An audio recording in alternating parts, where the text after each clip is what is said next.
The South China Sea has long been one of the world's most disputed maritime regions. Spanning 1.3 million square miles, it is rich in resources, hosting an estimated 11 billion barrels of oil, 190 trillion cubic feet of natural gas, and vibrant fishing grounds. Over decades, multiple nations, including China, the Philippines, Vietnam, Malaysia, Brunei, and Taiwan, have staked competing claims. But no player has been more assertive than China. Historically, China bases its claims on the so-called nine-dash line, a U-shaped boundary it first officially published in 1947. This line, if recognized, would grant China control over nearly 90% of the South China Sea, much of which overlaps with the exclusive economic zones, EEZs, of neighboring nations like the Philippines. Yet, the international community, including a 2016 Permanent Court of Arbitration ruling at The Hague, has rejected China's vast claims as unlawful. Despite this legal setback, China has pressed on, using a strategy known as gray zone tactics, deploying Coast Guard ships, maritime militia, and artificial island building to gradually expand control without sparking full-scale military conflict. Between 2013 and 2017, China famously created and militarized more than 3,200 acres of land in the Spratly Islands alone. One critical flashpoint has been the vicinity of Thitu Island, known locally as Pag-asa Island, the largest Philippine-occupied feature in the Spratlys, home to around 400 Filipino civilians and military personnel. Thitu has an airstrip, a small harbor, and several military installations, making it a symbol of Manila's enduring claim and sovereignty. Just northwest of Thitu lies a tiny feature called Sandy Cay, an innocuous sandbank, measuring merely 200 square meters, but located in highly strategic waters. Control over Sandy Cay could potentially extend territorial claims and challenge Manila's control over Thitu Island itself. Fast forward to April 2025, China made a provocative move. The China Coast Guard landed on Sandy Cay, planted a Chinese flag, and declared sovereignty. This was the first time in over a decade that China had formally occupied a new feature in the Spratlys. Though Sandy Cay itself is small, its capture signals a bold escalation in the South China Sea dispute. The Philippine government reacted quickly and forcefully. Filipino Navy, Coast Guard, and maritime police personnel deployed to nearby sandbanks, raised the Philippine flag, and vowed not to cede an inch of territory.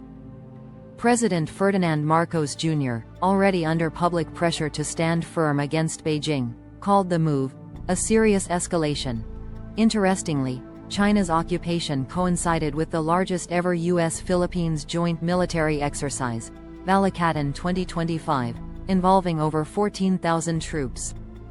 In Zambales province, just across the sea from the Spratlys, U.S. and Filipino forces staged live fire drills, shooting down drones with Stinger missiles in a clear show of force and solidarity. International response was swift. The United States, citing its mutual defense treaty with the Philippines, warned China that any armed attack on Philippine forces in the South China Sea would trigger U.S. military support. Japan, Australia, and several EU nations also issued statements expressing concern over China's latest move. Beyond the immediate military drama, the bigger picture is worrying. If China solidifies its control over Sandy Cay, it could argue that waters around the sandbank are internal waters, thereby pressuring Philippine supply lines to Thitu Island. Over time, such tactics could effectively isolate Philippine forces and civilians on Thitu without firing a single shot. China's Coast Guard has already been increasingly aggressive in recent years. According to a 2024 report, China's Coast Guard ships conducted over 1,000 patrols in the South China Sea in just 1 year, a 40% increase compared to 2020. Many of these involved dangerous maneuvers against Philippine, Vietnamese, and Malaysian vessels.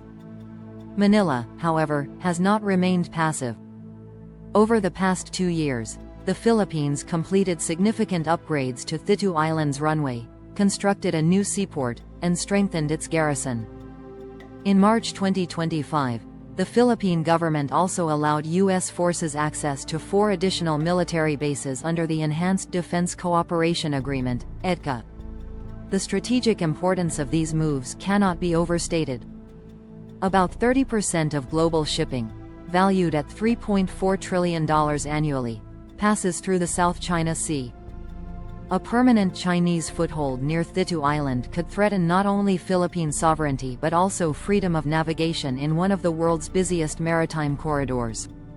Still, analysts caution that Sandy Cay is likely just one step in a larger campaign.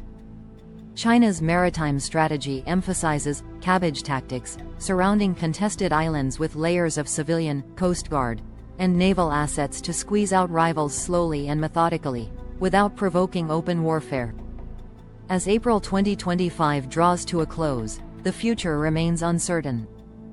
What is clear is that the small speck of sand called Sandy Cay has become the latest, and potentially one of the most dangerous, symbols of a much larger struggle. A clash over territory, sovereignty, international law, and the balance of power in the Indo-Pacific.